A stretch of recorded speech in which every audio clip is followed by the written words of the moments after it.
Good morning students. Surface chemistry के second lecture में हम करने जा रहे हैं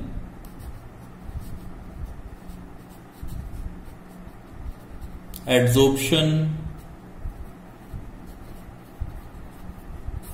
आइसोबार्स। ओके, जैसे हमने पहले पढ़ा था आइसोथर्म का मीनिंग क्या था।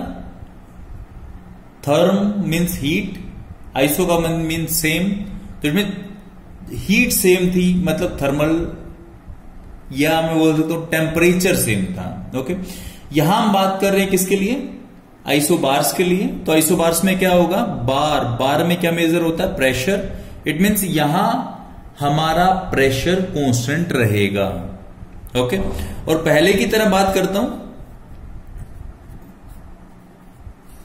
x/m क्या आपके पास एड्सॉर्बेट। ओके, उसमें क्या किया हमने, यहां प्रेशर कांस्टेंट कर दिया है, तो वेरिएबल क्या रह गया, मोस्ट प्रोबेबली टेम्परेचर। ओके, तो हमने क्या करना है कि x/m जो एड्सॉर्बेट है वो कांस्टेंट प्रेशर के ऊपर टेम्परेचर के साथ उसकी एड्सॉर्प्शन कैसे वेरी करती है, ये हम यहां एक्सप्लेन करने वाले हैं। ओके, और सेकेंड थिंग, हमें एक बात बताया, डायनामिक इक्विलिब्रियम तो रहता ही है। ओके, तो फॉरवर्ड प्रोसेस अगर बात करूंगा मैं, क्योंकि एड्सॉर्प्शन आइसोबार्स है, तो फॉरवर्ड प्रोसेस है। फॉरवर्ड प्रोसेस जनरली एक्सोथर्मिक होता है, क्योंकि सरफेस एनर्जी जो प्रीवियस लेक्चर में हमने डिस्कस किया था कि सरफेस एनर्जी की वैल्यू कम होती है और वो रिलीज होती है, जिसको हम बोलते हैं हीट ऑफ एड्सॉर्प्शन बोलते हैं। ओके, तो जनरली जो एड्सॉर्प्शन का होना दैट इज एक्सोथर्मिक। ओके, और नो डाउट अगर फॉरवर्ड प्रोसेस एक्सोथर्मिक होगा तो बैकवर्ड जो होगा आपका डिसॉर्प्शन बोलता हूं, वो क्या होगा, एंडोथर्मिक प्रोसेस होगा। ओके, तो सेम उसी तरह से जैसे पहले हमने डिस्कस किया था कि ए आपका हो गया एड्सॉर्बेट जिसने एड्सॉर्ब होना है, बी वो बेस है जिसके ऊपर एड्सॉर्प्शन होना है, मींस एड्सॉर्बेंट है। ओके, तो यहां से क्या होगा, ए बी बनेगा और प्लस साथ में हीट निकलेगी। ये पहले रिलेशन डिस्कस किया था हमने। ओके, तो लीच और इक्विलिब्रियम प्रोसेस होगा, ये हमें पता है इस बात का। ओके, तो अब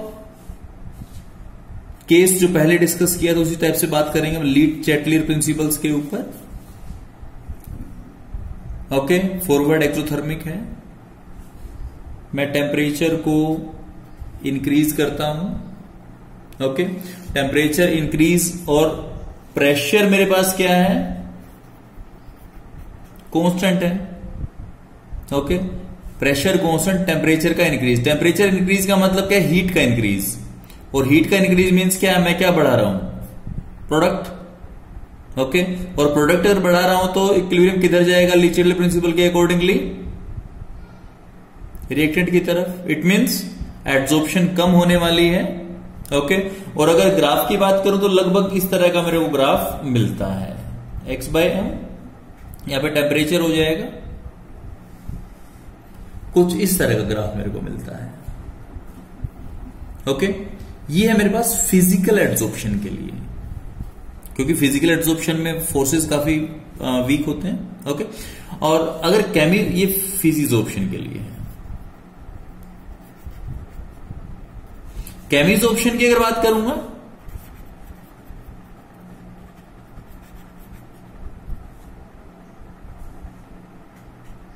x/m t, तो यहां क्या होगा, केमिजॉर्प्शन में मैंने पढ़ा था कि स्टार्टिंग में टेम्परेचर बढ़ाने के साथ में मेरा एड्सॉर्प्शन इंक्रीज होगा, उसके बाद एक मैक्सिमा तक पहुंच के फिर से डिक्रीज करना शुरू कर देगा। ओके, तो इस तरह प्रेशर अगर कांस्टेंट है आपका, तो उस तरह से आपका फिजिजॉर्प्शन और केमिजॉर्प्शन डिफरेंट टाइप का बिहेवियर शो करता है ओके, और इनको बोलते हैं हम adsorption isobars. Okay, a graph drawn between the amount of gas adsorbed, ये वाला और ये वाला, पर ग्राम of the adsorbent, that is x by m, and temperature T at a constant equilibrium pressure of adsorbate gas is known as adsorption isotherms. Okay, तो ये आपके पास है adsorption isotherms। तो यहां से मैं चेक कर सकता हूं एड्सॉर्प्शन को। ओके, उसके बाद बात आती है कि एड्सॉर्प्शन इतना पढ़ तो लिया मैंने, इसकी एप्लीकेशंस क्या क्या है। ओके, ये कहां मैं इसको अप्लाई कर सकता हूं इन चीजों को, उसके बारे में थोड़ा डिस्कस करूंगा मैं। तो अब बात मेरे पास आती है एप्लीकेशंस।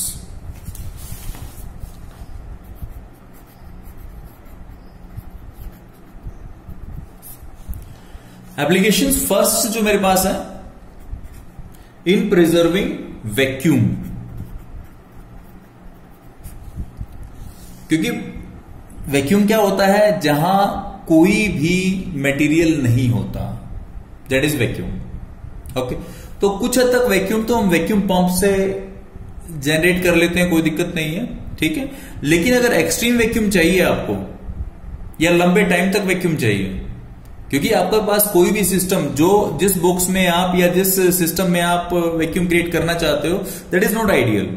तो वहां क्या है कि लीकेज की ऑप्शन रहती है, लीकेज की प्रॉब्लम रहती है, ऑप्शन तो नहीं बोलूंगा मैं। ओके, तो ये प्रॉब्लम रहती है। ओके, और लीकेज मैक्सिमम हद तक तो हम कवर कर लेते हैं, बट उसके बाद भी प्रॉब्लम रहती ही है।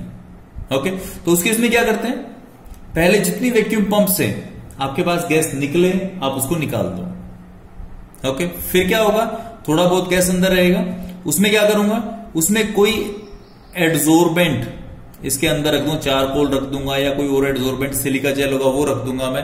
उससे क्या होगा कि जो बची हुई रिमेनिंग गैस है वो भी आपके इसके ऊपर एड्सॉर्ब हो जाएगी, और ये जो एरिया है, दिस इज कंप्लीटली वैक्यूमाइज्ड। ओके, और सेकंड थिंग, अगर मान लो आपने वैक्यूम कंप्लीट क्रिएट कर लिया, उसके बाद आपको लंबे टाइम तक मेंटेन करना है वैक्यूम आपने, तो उस केस में क्या होगा, फिर ये रख दूंगा। अगर थोड़ी बहुत गैस अंदर भी आएगी तो उस केस में क्या होगा कि मेरा वैक्यूम मेंटेन रहेगा। Okay, second thing, gas mask में जरूरत पड़ती है मेरे को, पहले भी डिस्कस हुआ था, माइंस वगैरह में या कहीं जो के गटर लाइंस हैं उनके अंदर जब भी कोई, जहां मैनुअल स्कैवेंजिंग होती है, मींस जो पर्सन है, डायरेक्ट पर्सन जो है अपने हाथों से या अपने बॉडी का यूज करता है क्लींजिंग के लिए। ओके, स्क्वेंजिंग बोलते हैं उसको हम, गटर लाइन स्क्वेंजिंग, या माइंस के अंदर जाते हैं तो मास्क माउथ पे रखते हैं और उसमें चारकोल या ऐसा ही कोई एड्सॉर्बेंट रख लेते हैं, जिससे अगर पॉइजनस गैसेज होंगी तो उसको ऊपर एड्सॉर्ब हो जाएंगी, और काफी हद तक सेफ्टी उस लेबर की रहेगी जो वहां काम करने के लिए जा रहा है। ओके, थर्ड मेरे पास है शुगर की क्लींजिंग के लिए, क्योंकि आपको पता है जो शुगर केन जूस होता है वो काफी डार्क कलर में होता है। ओके, और जो शुगर होती है आपकी वो नियरली क्रिस्टलाइन व्हाइट होती है। तो उस केस में हमें क्या करना पड़ता है, जो जूस के अंदर कलरिंग इंप्योरिटी है उसको निकालना पड़ता है। ओके, और उसको निकालना पड़ता है, उसके लिए क्या करते हैं हम, कोई ना कोई एड्सॉर्बेंट चाहिए हमें। ओके, जो अपने ऊपर इंप्योरिटी को एड्सॉर्ब कर ले। ओके, लेकिन खुद जो है वो वाटर में या शुगरी सिरप में डिजोल्व ना हो रहा हो। ओके, तो जो बेस्ट एग्जांपल है वो क्या है, वो आपके पास है चारकोल। ओके, फोर्थ, क्रोमेटोग्राफी तो नहीं होगी आपने, सेपरेशन ऑफ टेक्निक्स। ओके, तो वहां जो प्रिंसिपल होता है डिफरेंशियल एड्सॉर्प्शन होता है, काफी डिटेल में पढ़ा है हमने वहां पे। ओके, तो क्रोमेटोग्राफी में यूज होता है। उसके बाद फिफ्थ, हेटेरोजीनस कैटालिसिस।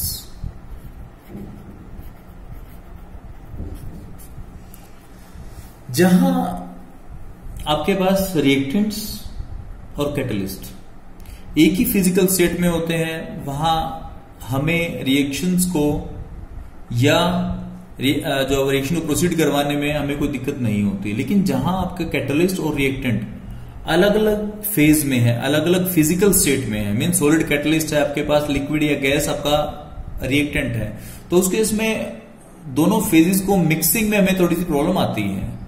ओके, तो वहां एड्सॉर्प्शन काफी यूजफुल रहता है, क्योंकि जो सॉलिड कैटलिस्ट होता है उसके सरफेस के ऊपर आपका जो रिएक्टेंट है वो एड्सॉर्ब हो जाता है, जिससे वो एक दूसरे के पास आ जाते हैं, जिससे रिएक्शन में कोई दिक्कत नहीं आती।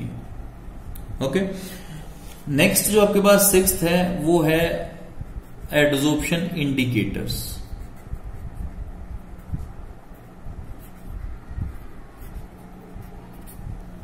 अब ये वो इंडिकेटर होते हैं जो किसी पर्टिकुलर डाई को या किसी और सब्सटेंस को अपने सरफेस के ऊपर एड्सॉर्ब करते हैं और अपना कलर चेंज कर लेते हैं। ओके, तो ये भी आपका जो है वो क्या है, एड्सॉर्प्शन के अंदर ही आता है। ठीक है, सेवंथ है आपका softening of hard water.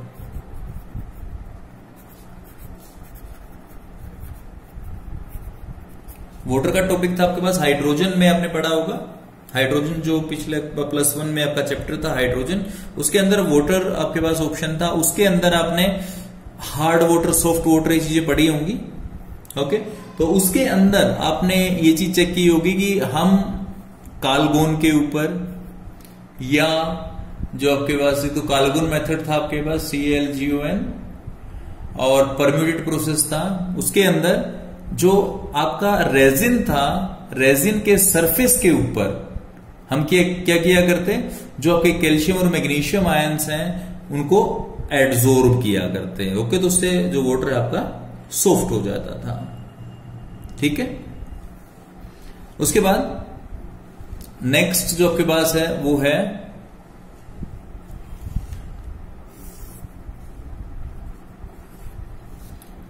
Next आपके पास अगर आपको एक्स्ट्रा वैक्यूम चाहिए। एक्स्ट्रा वैक्यूम मीन्स क्या है, मैं बोल सकता हूं कि मॉइस्चर भी मैं निकालना हो, एक्स्ट्रा ड्राई चाहिए आपको, तो उस केस में जनरली कैल्शियम क्लोराइड या सिलिका जेल उस कंटेनर में रख देते हैं जिसमें एक्स्ट्रा वैक्यूम चाहिए, without moisture, extra dry substance चाहिए आपको। ओके, उसके बाद 9th है separation of inert gases.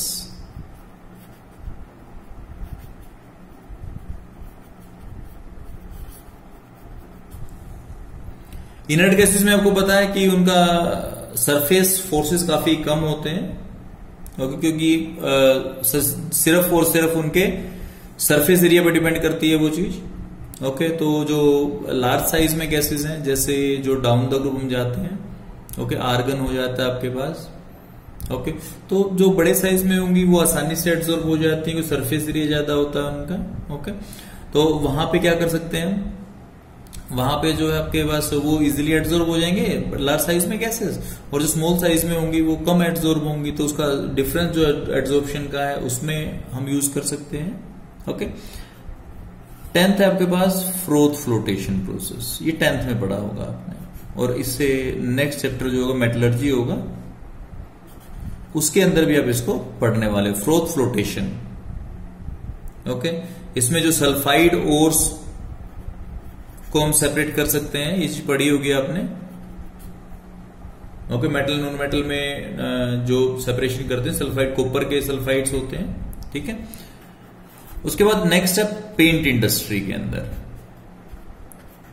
Paint industry, क्योंकि आपका जब पेंट करते हो तो वो सरफेस के ऊपर स्टिक हो जाता है, एड्सॉर्ब बोल सकता हूं मैं उसको, वो एडहेयर हो जाता है।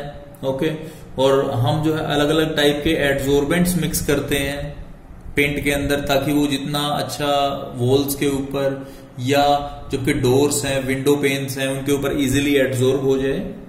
ओके, उसके बाद आपके पास टेक्सटाइल डाइंग में, तो डाइंग में भी क्या होता है कि जो डाइज होती है वो चिपकती हैं सरफेस के ऊपर। ओके, तो वहां भी एड्सॉर्प्शन का यूज होता है।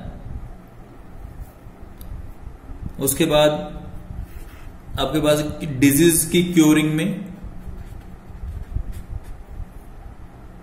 क्योंकि जो ड्रग्स हैं, बहुत सारी ड्रग्स ऐसी हैं जो जर्म्स को अपने ऊपर एब्जॉर्ब कर ले, चिपका लेती हैं और उनको किल कर देती हैं। ओके, तो उसमें मैं बोल सकता हूं ये चीज। ओके, उसके बाद वाटर कंजर्वेशन में, वाटर कंजर्वेशन में भी यूज होता है। जैसे ऑस्ट्रेलिया जैसी कंट्रीज हैं, वहां जो वाटर है, वाटर की काफी कमी होती है समर्स के अंदर। ओके, तो इसलिए क्या करते हैं कि जो वाटर है उसके ऊपर layer of stearic acid, lakes के अंदर सरफेस के ऊपर layer of stearic acid is spread. Okay, इससे क्या होता है कि जो इवेपोरेशन है, इवेपोरेशन काफी कम हो जाती है, क्योंकि सरफेस के ऊपर अगर कोई चीज रहेगी तो evaporation is surface phenomena. Surface phenomena अगर इवेपोरेशन कम हो जाएगी तो हमारा वाटर काफी हद तक सेव हो जाता है। ओके, तो ये आपके पास सब है एप्लीकेशंस ऑफ एडजॉर्प्शन। मीन्स अगर ओवरऑल बात करें तो लाइफ के हर एक फील्ड के अंदर, हर एक पार्ट के अंदर एडजॉर्प्शन बहुत ज्यादा इंपॉर्टेंट है, क्योंकि इतनी एप्लीकेशन इस चीज की होती है, मेरी बॉडी के अंदर भी है, बॉडी के बाहर भी है, मतलब हर जगह अप्लाई हो रहा है। तो ओके, तो एडजॉर्प्शन काफी इंपॉर्टेंट फिनोमिना है। ओके, इसके बाद नेक्स्ट टॉपिक आता है हमारे पास कैटालिसिस। ओके, कैटालिस्ट आपको सबसे पता है, जो स्पीड ऑफ रिएक्शन को चेंज कर देता है without itself undergoing any change in mass और chemical composition at the end of reaction. Okay, it's called catalyst. और पूरे फिनोमिना को जिसके अंदर कैटलिस्ट इन्वॉल्व होता है उसको बोलते हैं हम कैटालिसिस। ओके, दो तरह का कैटालिसिस हम पढ़ चुके हैं पहले। One is positive catalysis, other is negative catalysis. Positive catalysis वो होता है जिसके अंदर हम किसी एक्सटर्नल सब्सटेंस को ऐड करने के बाद हमारी स्पीड में राइज मिलता है हमें। ओके, मीन्स कैटलिस्ट स्पीड को अगर इंक्रीज करता है तो मैं उसको क्या बोलता हूं, पॉजिटिव कैटालिसिस। ओके, और अगर वो डिक्रीज करता है that is called negative catalysis. Okay, अब एग्जांपल के लिए हम बात करते हैं। मैं क्या चाहता हूं, SO2 को ऑक्सीडाइज करना चाहता हूं, किसमें, SO3 के अंदर। ओके, और इसको मैं क्या करता हूं, लेड चैम्बर प्रोसेस में NO प्रेजेंट होता है और कॉन्टेक्ट में V2O5 प्रेजेंट होता है। ओके, ये जो एग्जांपल है ये मेरे पास है पॉजिटिव कैटालिसिस। मींस क्या कर रहा है, ये स्पीड को इंक्रीज कर रहा है। ओके, और अगर मैं डीकंपोजिशन ऑफ H2O2 की बात करूं, मैं H2O2 का डीकंपोजिशन देखना चाहता हूं, किसमें होता है, H2O प्लस O2 में होता है। ओके, और अगर मैं इसको ग्लिसरॉल या फॉस्फोरिक एसिड या एसिटानिलाइड, ओके, तो अगर इसमें मैं करता हूं तो ये एग्जांपल है मेरे पास नेगेटिव कैटलिस्ट का, क्योंकि H2O2 को प्रिजर्व करने के लिए मैं ये यूज करता हूं ताकि डिकम्पोजिशन ना हो और उसकी कंसंट्रेशन बनी रहे। ओके, अब कैटलिस्ट का पता है मेरे को, कैटलिस्ट क्या करता है। कैटलिस्ट तो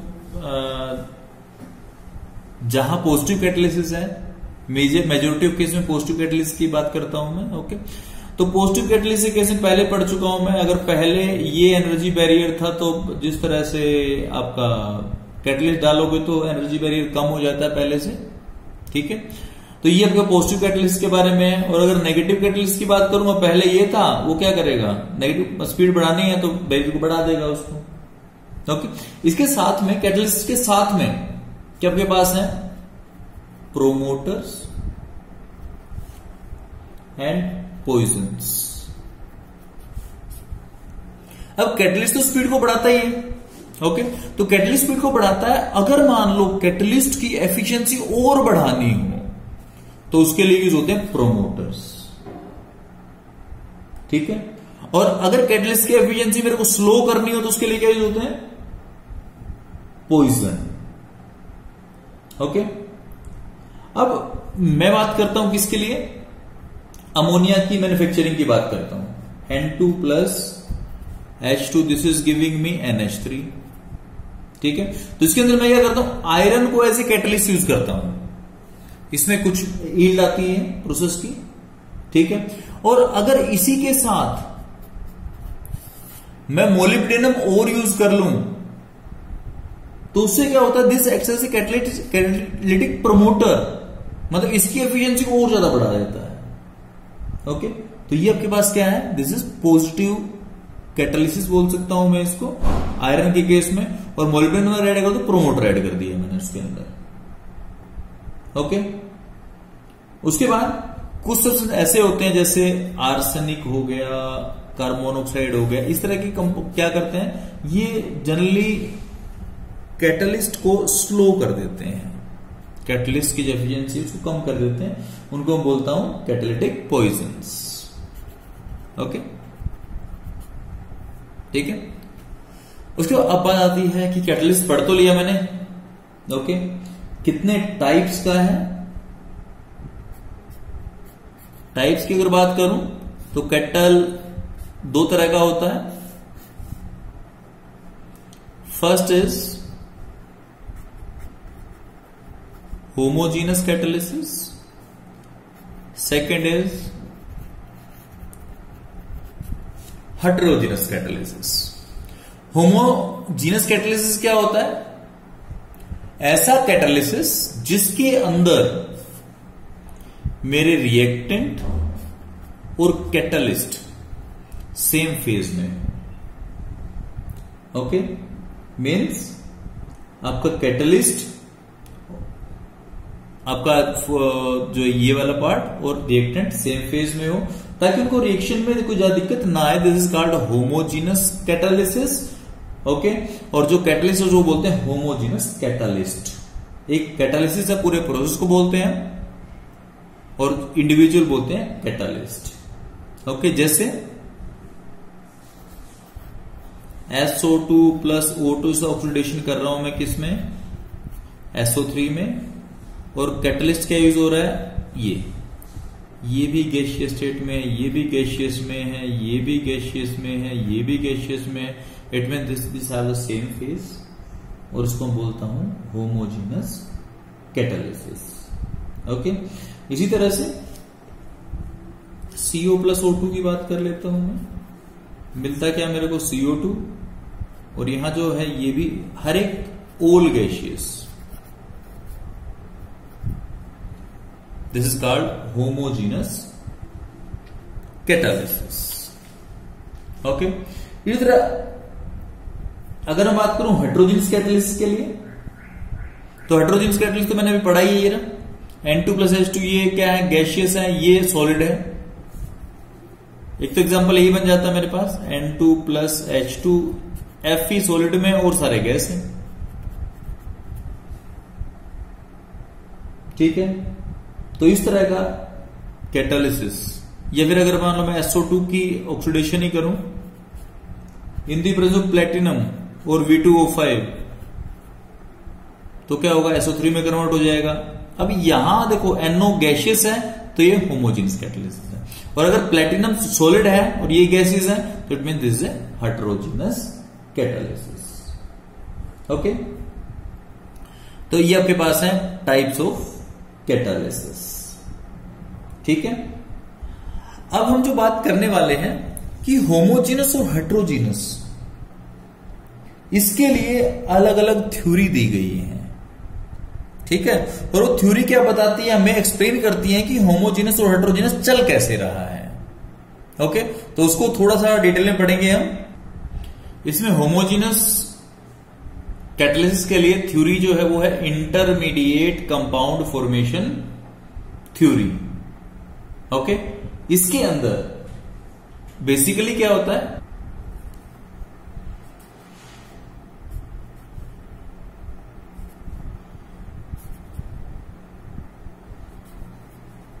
अब ये जो आपके पास रिएक्टेंट है, रिएक्टेंट के साथ कैटलिस्ट कंबाइन कर रहा है, ओके, और कैटलिस्ट कंबाइन करके क्या बनाएगा,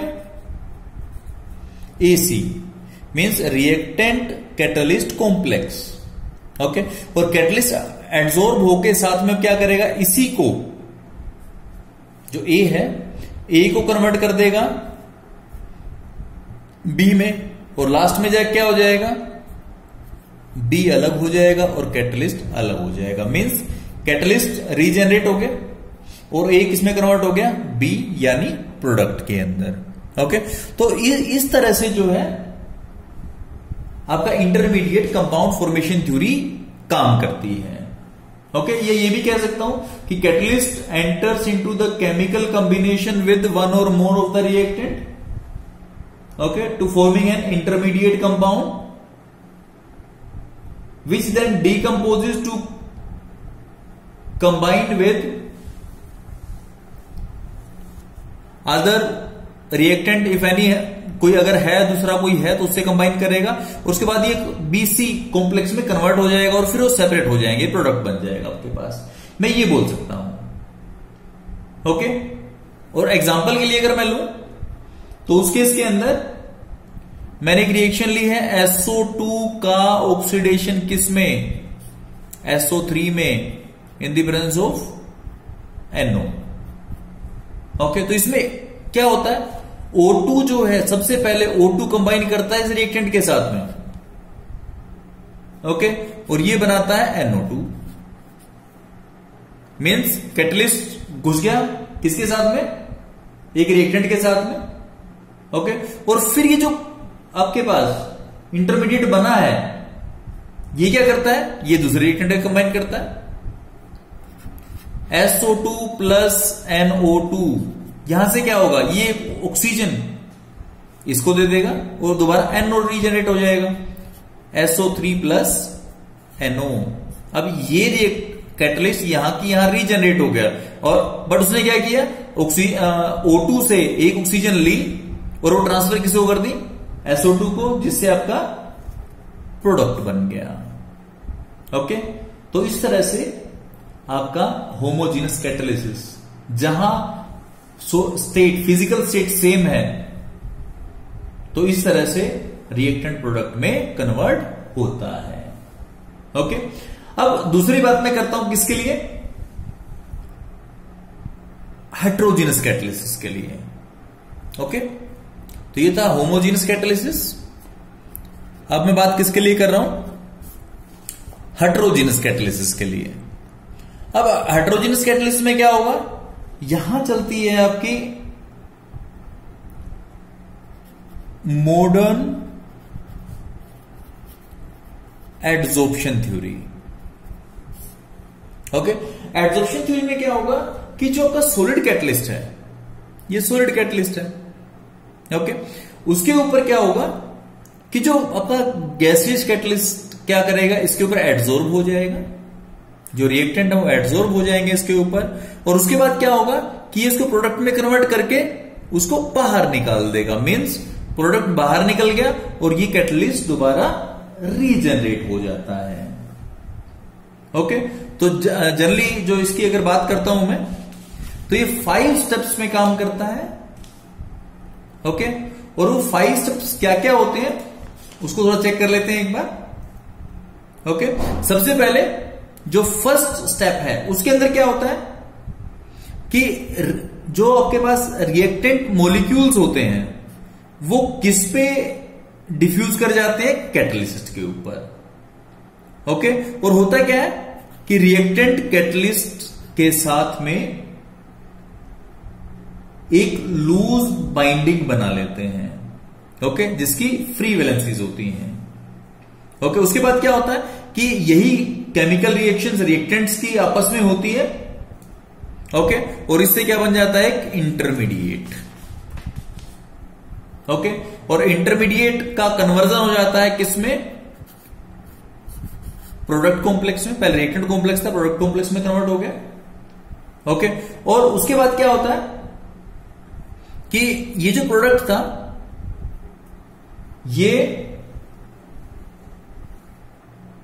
कैटलिस्ट के सरफेस से डीजोर्ब हो जाता है, क्योंकि इसकी एफिनिटी सरफेस के लिए कम रहती है, और फाइनली प्रोडक्ट बाहर निकल जाता है और कैटलिस्ट फिर से फ्री हो जाता है किस चीज के लिए, कि वो नए रिएक्टेंट को प्रोडक्ट में कन्वर्ट कर दे। ओके, तो इस तरह से मैं बोल सकता हूं कि आपका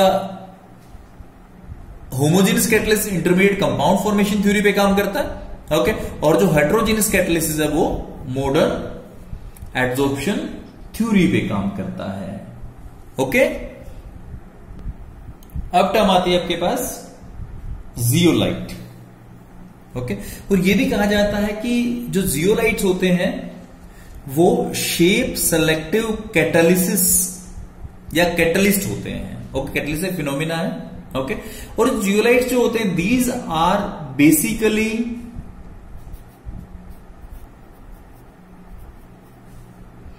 एल्यूमिनोसिलिकेट्स। ये एल्यूमिनोसिलिकेट्स हैं जिसके अंदर आपका जनरल फॉर्मूला होता है M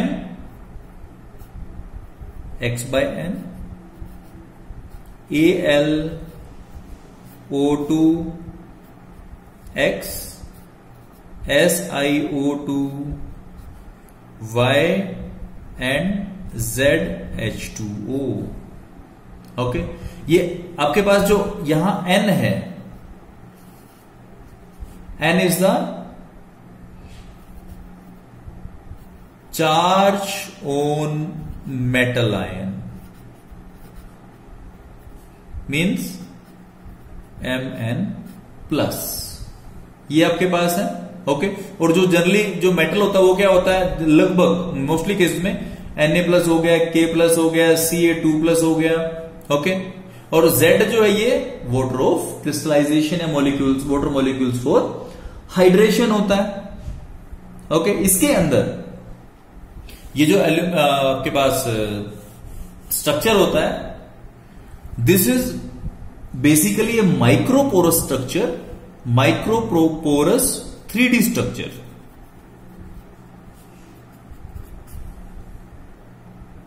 ओके, और इसके अंदर आपके पास AlOSi ये लिंकेज होती है। ओके, और इसका जो स्ट्रक्चर होता है वो लगभग जो आपके पास हनीकॉम्ब,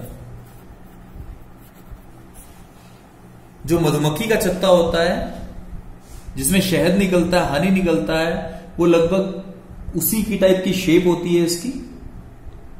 ओके, तो इस टाइप का इसका स्ट्रक्चर होता है। ओके, और जो आपके पास ये जियोलाइट्स होते हैं, मोस्टली जो पेट्रोकेमिकल इंडस्ट्री है उसके अंदर क्रैकिंग ऑफ हाइड्रोकार्बन, क्रैकिंग पता है आपको, हाइड्रोकार्बन, जो बड़े हाइड्रोकार्बन्स होते हैं उनको छोटे हाइड्रोकार्बन्स में हीट करके ब्रेक कर दिया जाता है, कैटलिस्ट की प्रेजेंस में होता है। ओके, तो उसके लिए यूज होता है, आइसोमराइजेशन के लिए यूज होता है। ओके, और जो इंपॉर्टेंट कैटलिस्ट अगर आपने नाम सुना हो ZSM5। ओके, उसका फुल फॉर्म क्या है, जियोलाइट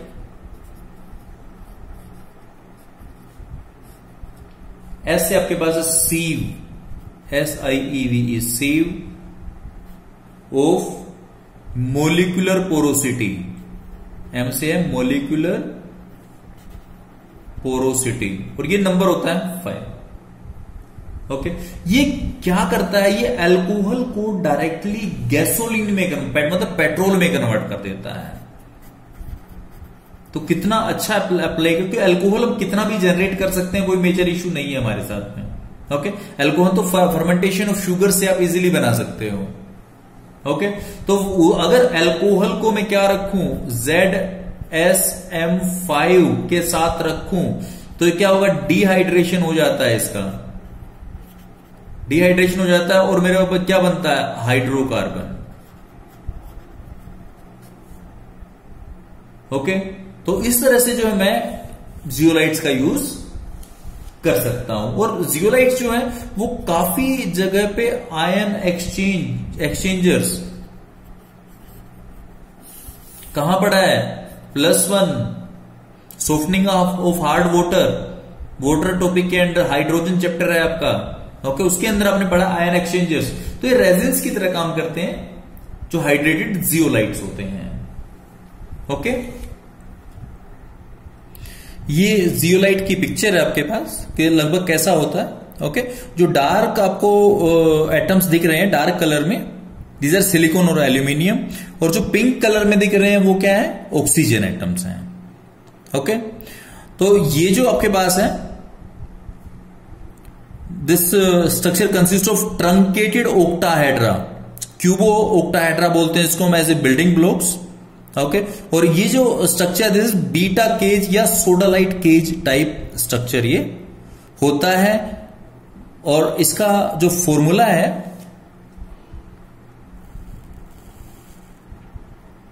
आपके पास, वो फॉर्मूला है आपके पास HX Al O2 X SiO2 96 - X 16 H2, okay. तो ये आपके पास क्या है, फॉर्मूला होता है इस जियोलाइट के लिए, ओके। आज के लिए इतना ही, और नेक्स्ट लेक्चर में पढ़ेंगे हम एंजाइम कैटालिसिस, कोलोइडल स्टेट, उसकी क्लासिफिकेशन डिफरेंट वेज से, okay. So for today that's all and have a nice day.